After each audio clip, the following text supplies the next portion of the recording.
Good morning sa tanan nga mga gidate silang mga bana. Happy Valentine's Day sa inyo, maring. Ikaw na gyud ang gipili. Char. Kani ako away bulak wala tanan, bisan chocolate wa jud. Pero okay.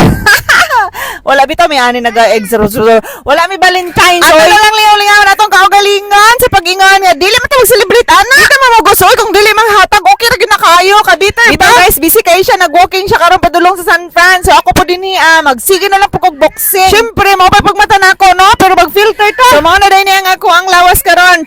Diba? So ako ang puson dili na siya ni nga nakadako nya. Murag na po improvement ng atong mga glutes. Dili sayang atong mga pag-lift weight. Lift weight. So na pag-pronounce oy lift weighting ba mo na na basta ba ako gipakita sa inyo ha bisag di ko ka video per may nagaingon ato ko oy syempre promote na ko ni ako ang punching bag kaya ko naman mga kalagot sa inyo ang mga kaupo din hindi nga ipagawa sa inyo ang mga pagbati sumbag diri sumbag dito maine kay dili mo katong naka-yellow ko sa akong video mo to siya ang pinakauna nga pagtaon na mo sa mo ang punching bag dugay na po to siya guys pero sama sa akong giingon dili pa sabot nga nag-diet mag-punching bag ka dili na ka mag-diet mo kababigay po ka wala man ikapuslanan ang imuhang pagkuan din ha pag-exercise kung pas so ako adyong rice no kaya ako lang gina-maintain ang 1 cup char lang pero walay char mo lagi na niya nagakaon ako og mga pagkaon na madali ra makabusog para sa mga gulay mga chicken o mga itlog pipino ana repolyo nag-exercise dayon ko pero wala ko'y mga laktaw sa akong kaon buntag uto hapon mo kaon jud ko nya nagapaning kamot jud ko nga makapasingot ko sa ako ang kalawasan ba healthy living na ta ba pero dili na siya para sa uban ha para gyud na sa ako ang kaugalingon wala ko labot sa kumbana pero syempre nindot magibutong